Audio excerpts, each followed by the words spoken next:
Recording in progress.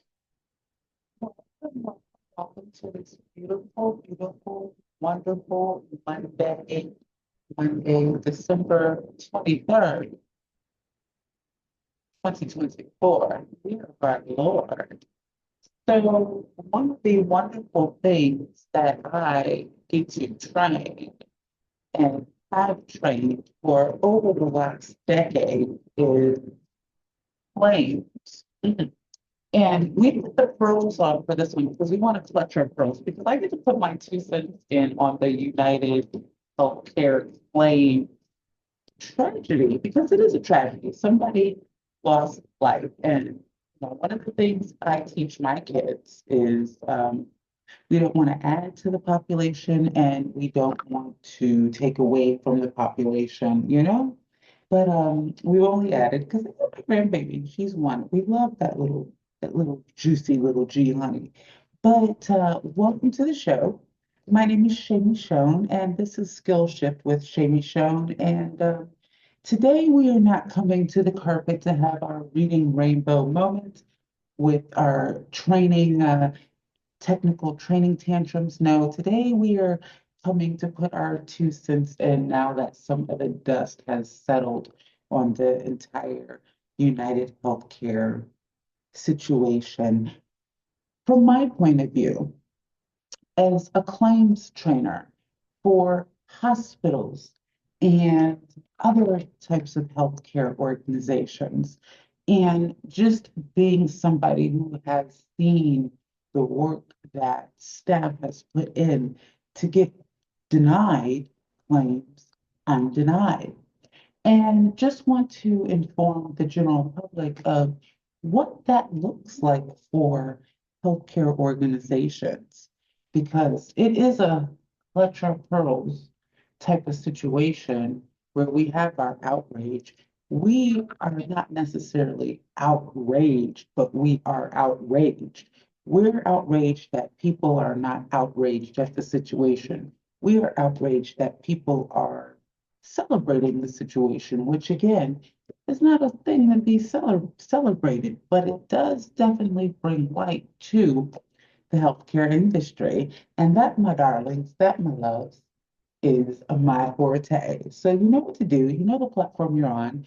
The like, subscribe, to share, interact, all those good things. I appreciate you because I will come to the carpet and have my reading rainbow moment with my technical training tantrums after today's rant claims in a healthcare organization's revenue cycle. So what does that look like? So for a lot of healthcare organizations, their revenue, a lot of people might assume comes from the clinical aspect.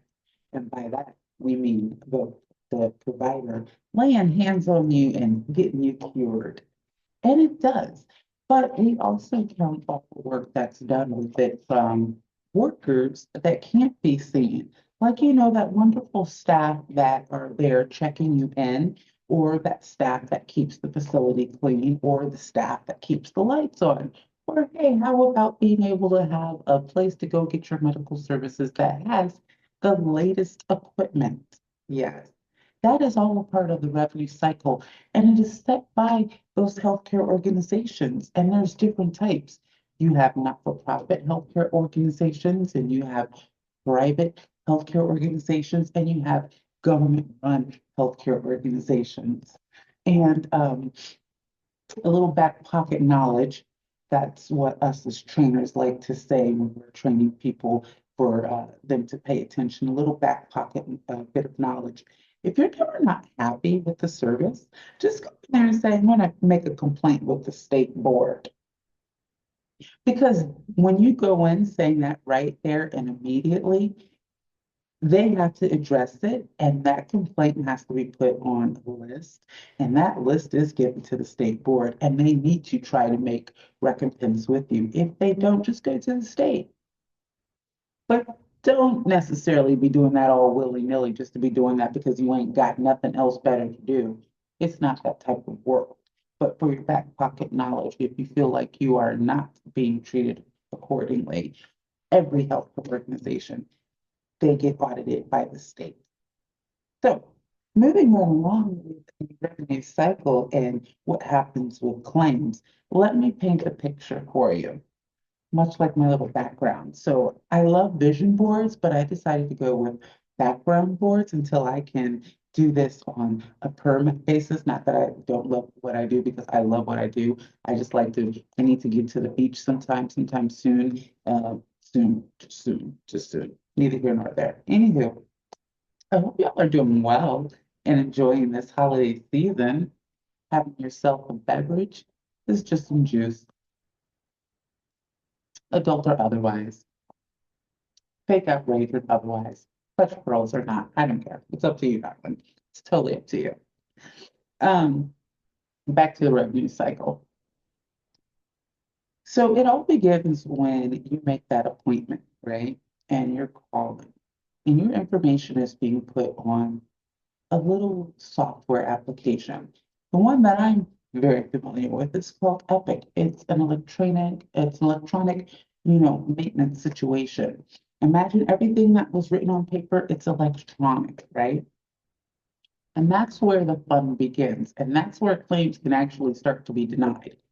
Simply by the registrar, they want to take some information from you, and you may not want to give them the time of day, because there are some situations that are built into the system that automatically alert the register that, hey, we need to make sure we get pre-authorization, because if you don't, you get denied. And all of this information is given to us during the registration process. That's why you, as a patient, you want to take that time out and maybe ask, hey, is there any pre-authorization that needs to be done? Because that really is a very integral part of not getting denied. I tell you what, insurance payers deny. Yes, they do. And whatever they're doing in their world, because I don't know, I don't work for them. I work for the healthcare organizations out here. Our workers are working hard, right? But I've seen denials that have sat in work queues for months on end, because it's always a, hey, we reached out and, oh, they said they never got the information, where we clearly show that they got the information, as in registration. And everything's electronic nowadays. So keep that in mind. For a payer, your insurance company, to say that they didn't get that information is a little suspect, when everything is pretty much electronic nowadays. Whether you're using Epic or Cerna, because you know what, there's more than one brand out there, as in everything. So you make that appointment, right? All your information is being taken into an appointment screen. And on that appointment screen, we have these visit types with your provider associated. And those visit types can tell the registrar, hey, we need to do some pre-authorization. That means we're reaching out to the payer, your insurance company, saying, hey, we got patient over here wanting to get some work done. And they're like, wonderful, we love that. Yes, we'll go ahead and give you a pre-authorization number, say you talk to us. That doesn't mean it can't be denied at another point in the revenue cycle. So doctor and you get your appointment together, you talk, and then let's say there's some charges, right? There's some charges that are dropped. Well, when it comes down to charges, we are not billing basically for, let's just say, that double um, artery coronary bypass situation. That's that's not what we're billing. We are billing code. Whatever you are having done has a code attached to it, and that code has a dollar price attached to it. And that dollar price depends on your payer, your plan, if you're in network, all of that.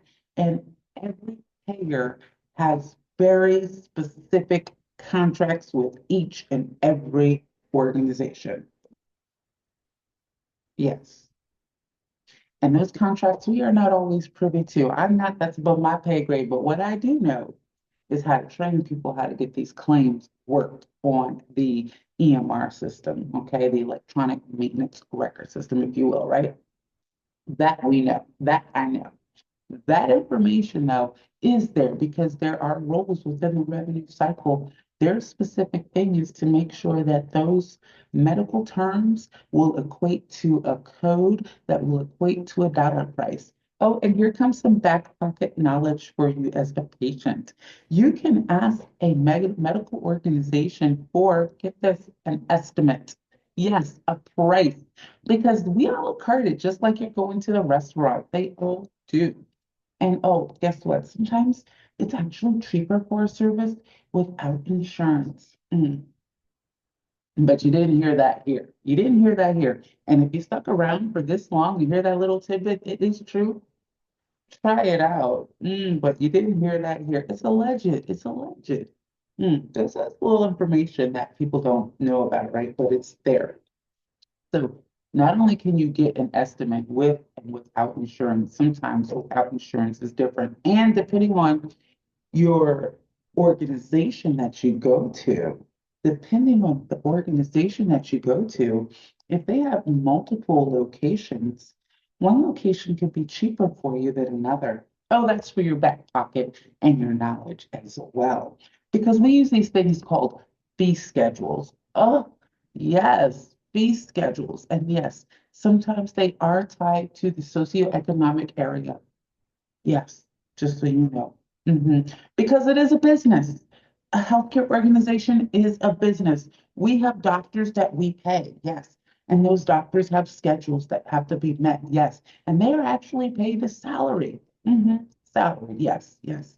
A very nice salary, a very high salary. But just think, they are an employee. They clock in and they clock out. They have a lunch and they have to put in for PTO, just like you or I. So don't get it twisted. Now, there are doctors who are fabulous at private hospitals that charge uber amounts. Yes, we love those doctors. They be in the Rollses and stuff. But your community hospitals and such, those doctors there, yes, they are making a very high living wage. But yes, they clock in and they clock out just like you. The only difference is they might know how to save your life, whereas you and I, we might know how to put some eyeshadow on. Take it how you want. Take it how you want. So with that being said, when you go to your appointments, you want to be able to turn the lights on, right? And organizations charge differently where you go. There's also a different price for the different types of doctors you see. You want to be paid for your specialized knowledge. Absolutely. Cha-ching. We love getting that bag. I don't fault them for that because I get paid like that, just as I hope you do too, right? Because, oh, if you are not making those moves for 2025 to skill your skills up, you need to, right? We don't want to be afraid of AI. We want to make it our friend because we can do more. We can get further, right? We want to make sure we have our mindset going where we need it. We want to make sure we have our skill set all together. And we want to make sure we have the tools available for us. And hey, if we participated in realizing what the past, the present, and the future has for us, then we are going to set ourselves some smart goals.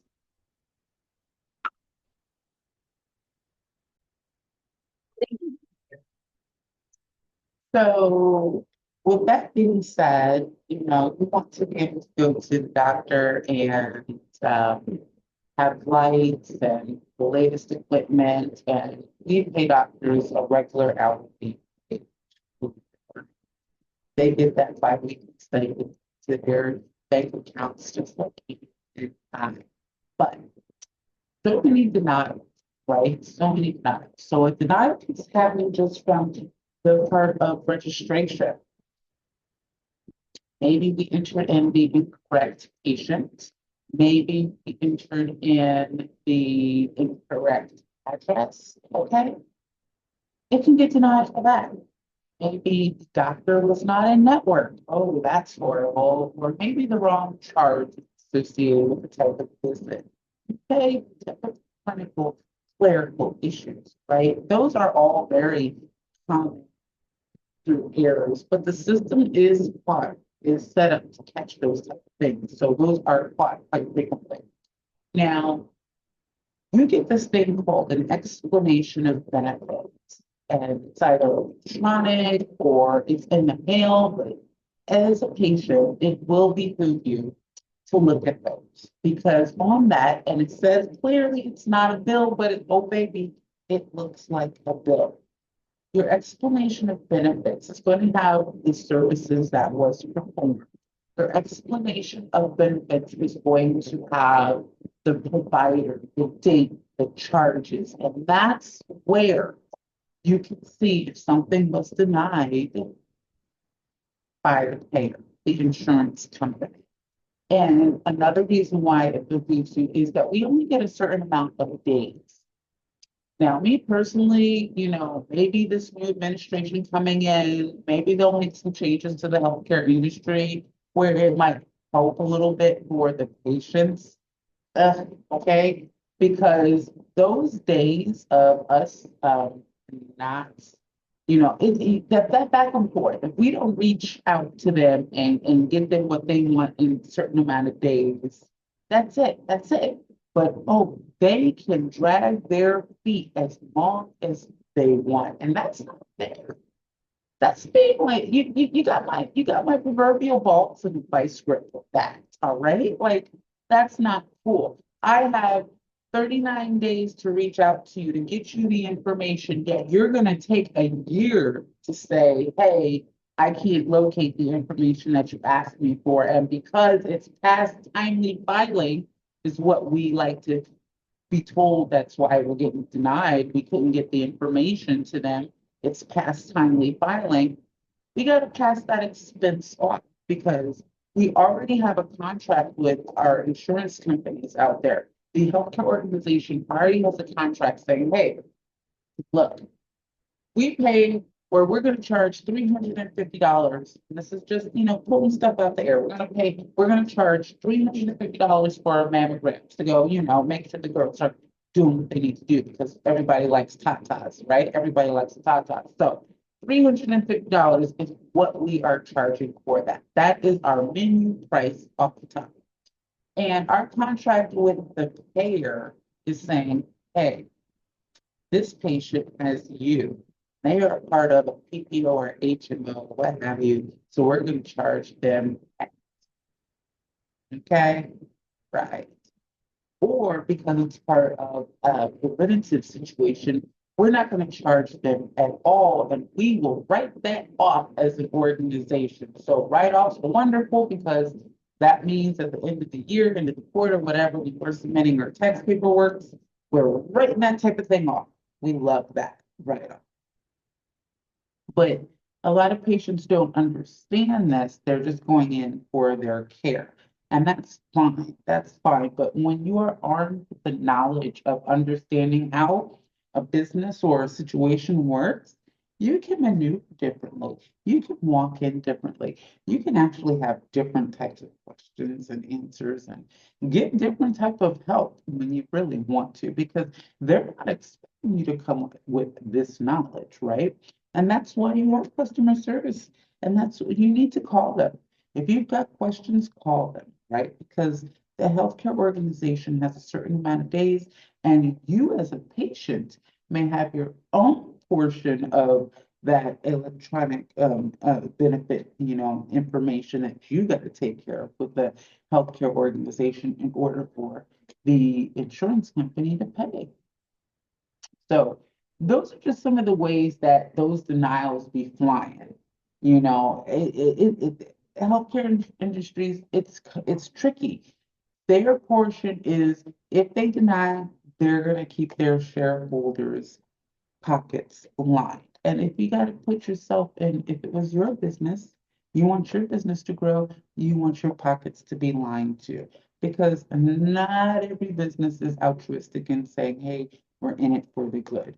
We have insurance because, hey, we were told to, and because it's very exorbitant in, to go get care. If you had to pay out of pocket for some of the services, yeah, some of us can do it, some of us cannot. It depends. But again, that's why you can call and ask them, how much do you charge for this service? Mhm. And that will allow you to be a better consumer of your own healthcare and insurance packages.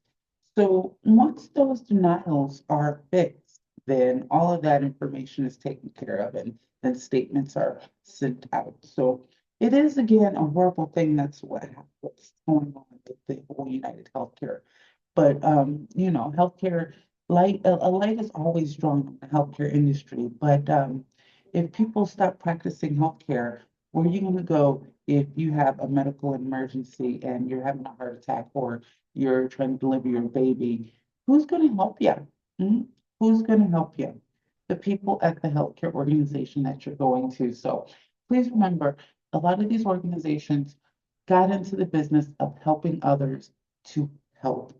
But then we have the insurance companies and regulations and everything like that that kind of make it not as fun for and easy for these healthcare organizations. And us as people out here, we're just trying to make it through. But me being a trainer who's trained claims for well over a good decade, I know that these workers at the healthcare organizations they're doing what they need to do 9 times out of 10 to try to get them claims paid, right? Because they want to keep stimulating their biweekly situation as well. So it's a vicious cycle we are all in, but a cycle nonetheless. We are all just little bodies, little specks of dust blurring through the space around a big ball of gas.